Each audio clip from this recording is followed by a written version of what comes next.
voy a hablar un poco del taller que iba a hacer en el simposio, que no se ha podido hacer, que eso es la invisibilidad del laberinto. Para mí el tema del laberinto es un tema fundamental porque tiene que ver con procesos de autoconocimiento y tiene que ver con los duelos. Y en última instancia pienso que tiene que ver con la vida. La vida en sí mismo es un laberinto. Un laberinto donde conocemos el inicio, que es el nacimiento, y conocemos el final, que es la muerte. Pero durante todo el tránsito de la vida hay muchas situaciones laberínticas que vivimos. Realmente la vida es un camino donde no sabemos qué es lo que va a ocurrir. Entonces, momento a momento, tenemos que estar presentes, darnos cuenta de qué es lo que nos ocurre, para poder hacer el tránsito de la vida de la mejor manera posible. En el año 2002 se publicó la primera edición de mi libro Los laberintos de la vida cotidiana. Era un libro que escribí precisamente a partir de un laberinto personal que era el laberinto de la enfermedad, de una enfermedad grave. Allí cuento un poco todo este proceso. Este proceso laberíntico me ayudó mucho a entender lo que ocurre en los procesos laberínticos, en el afuera y en el adentro, sobre todo en el adentro. Y entonces, a partir de entonces, quizá antes ya lo contaba, pero sobre todo a partir de entonces, lo explico siempre a todos mis pacientes, el proceso del laberinto y el proceso del duelo, para que entiendan por dónde van a atravesar en el proceso terapéutico, dónde están y cómo se pueden ayudar para salir antes. Lo cuento en las consultas, hago talleres específicos en los másters que hago de laberintos y de duelos, y también lo cuento en algunos talleres monográficos con población de base, incluso población que son sanitarias y sanitarios, en formaciones. Y sobre todo, y eso me gusta mucho resaltarlo, lo he trabajado mucho con grupos de refugiados y refugiadas, porque están en tres laberintos.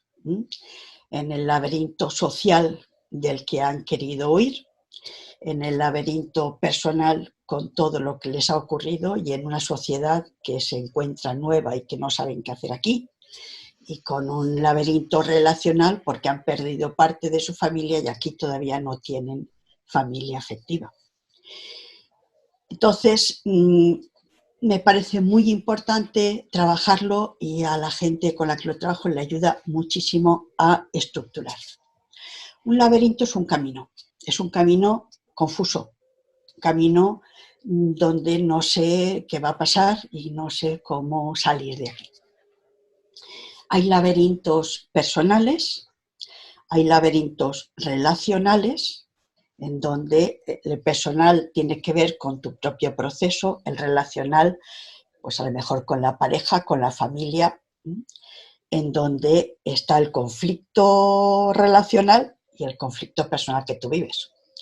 Y hay laberintos sociales en donde está la comunidad implicada, más las personas, más las relaciones.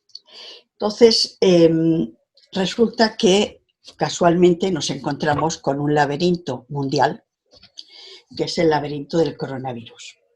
Y entonces, como una forma de ayudar a otras personas, quise escribir un pequeño artículo que se publicó en la web de la editorial Kairos sobre el laberinto del coronavirus, que es un laberinto en tres dimensiones: personal, relacional y social. Lo escribí, que es un poco también lo que pensaba hacer en el taller, ya aplicado, si lo podíamos hacer. Se puede hablar del laberinto en general y luego de cosas muy concretas, ¿no? Lo pensaba explicar ahí y hablar allí, pero pues no es posible y entonces lo escribí para otras personas para ayudar. Como digo, el laberinto es un camino confuso, un camino caótico, no sé por qué estoy aquí y en ese camino voy a vivir muchas emociones. La rabia, la tristeza, el miedo, a veces también la alegría porque pienso que ya voy a salir, pero luego me doy cuenta de que no salgo y entonces otra vez tengo miedo, otra vez tengo rabia, etcétera, etcétera. Es como curvas y curvas. Entonces, todos los laberintos, que además el laberinto es una figura transcultural, en todas las culturas aparece en el afuera, lo que no se ha trabajado es en el adentro, que es lo que me interesa trabajarlo a mí, ¿no? Todos los laberintos tienen un inicio, un desarrollo y una salida. El inicio es, ¿cómo estoy yo aquí? ¿Cómo me he metido yo aquí? Y sobre todo me pregunto, ¿y cómo voy a salir? Yo digo que se inicia de dos maneras. A veces la vida te mete sin que tú hagas nada por ello, y otras veces tú sola o tú solo te metes inconscientemente por tus guiones de vida, por tus creencias, etc. Entonces, evidentemente, el laberinto del coronavirus, la vida nos ha metido. Cuando te metes en un laberinto, no puedes salir a voluntad. No puede ser, hoy estoy en el laberinto, mañana ya he salido. No. Tienes que hacer un camino. Y ese camino es un camino de transformación, no de guerra, como se dice, de transformación. Te tienes que transformar. O te transformas o no sales. O te quedas enganchado ahí. Entonces, no es un camino ni fácil ni corto. Es un camino largo. ¿Por qué? Porque la transformación tuya requiere un tiempo. No es una transformación mental, es una transformación fundamentalmente también emocional. Entonces, en ese proceso del camino laberíntico te vas a encontrar con aliados y aliadas y con monstruos. Muy importante detectarlos para ayudarte en el camino. ¿Qué son los aliados? Personas, animales o cosas, circunstancias que te ayudan en el camino. Cuando la gente va a tu consulta, viene buscando una aliada o un aliado, aunque no lo sepa. Está en un laberinto, está en un lío y trata de buscar a alguien que le dé alguna clave, que le ayude. El aliado o la aliada no pueden hacer el camino por ti. Tú tienes tu laberinto, tú tienes que atravesarlo y tú tienes que salir. Pero el aliado o la aliada te ayuda. Son circunstancias, personas, frases que te ayudan. ¿Qué son los monstruos? Personas, animales, cosas, circunstancias que te fastidian, que te obstaculizan, que te engañan, que te violentan, que te contraen, que te dificultan el camino. Entonces, cuando estás en un laberinto, tienes, primero que nada, no meterte, pero si la vida te mete, tienes que buscar aliados y aliadas. Pero además, lo más, bueno, y por supuesto, rechazar a los monstruos, darte cuenta, porque a veces creemos que es un aliado y es un monstruo, o viceversa.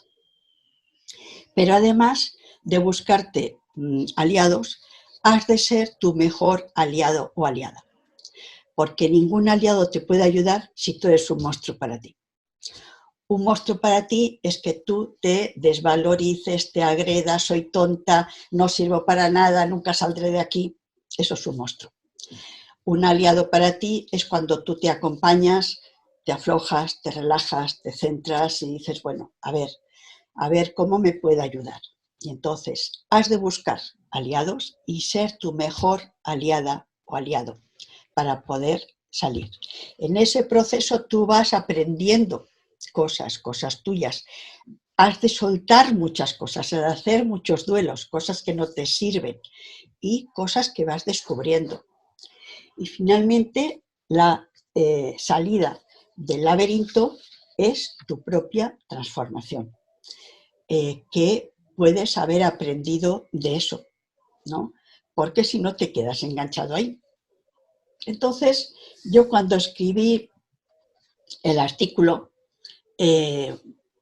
era una cosa muy sencilla para la gente, para ayudar a que la gente se escuchara y se acompañase. Y entonces hice algunas preguntas para la reflexión que os hago también a vosotros y a vosotras, ¿no? ¿Cómo me sentí cuando me enteré de que el coronavirus había llegado a China, el inicio del laberinto?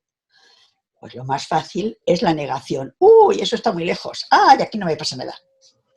¿Qué pasó cuando te enteraste de que habían primeros casos en tu país y en tu comunidad? ¿Qué ocurrió cuando te propusieron medidas en la calle? ¿Qué ocurría cuando la gente entraba en los supermercados? ¿Qué sentías? ¿Qué ha ido ocurriendo cuando has ido escuchando audios y vídeos en el WhatsApp o en la televisión? Cosas que te gustan escucharlas o cosas que deseas apagar la televisión. ¿Qué cosas son esas? ¿Cómo has vivido el confinamiento? ¿Es que sabías escucharte estando sola o solo? ¿Sabías organizarte? ¿Sabías? ¿Es que te enloquecías de estar ahí? Y si estabas con familia, ¿cómo han sido las relaciones familiares? ¿Ha mejorado? Por ejemplo, ha habido niños y niñas que decían, estoy contento porque ahora tengo a mis papás todo el día. O ha empeorado porque ha habido mucha violencia familiar, mucha violencia de género, mucha violencia a los niños y las niñas. Entonces, ¿qué es lo que ha ocurrido? ¿Y por qué ha ocurrido eso? ¿Cómo te sentías con tu perro cuando lo sacabas a pasear si tenías perro? ¿Tu perro para ti era un aliado o era un monstruo? ¿Cómo has podido identificar en la televisión todas las cosas que han salido como proyectos solidarios, como bulos, cómo lo has identificado todo eso? ¿Como aliado o como monstruo? Y finalmente, ¿cómo has atravesado todo esto y dónde estás en estos momentos? Es decir, aunque no hayamos salido todavía, es posible que tú ya no seas la misma persona, te hayas transformado.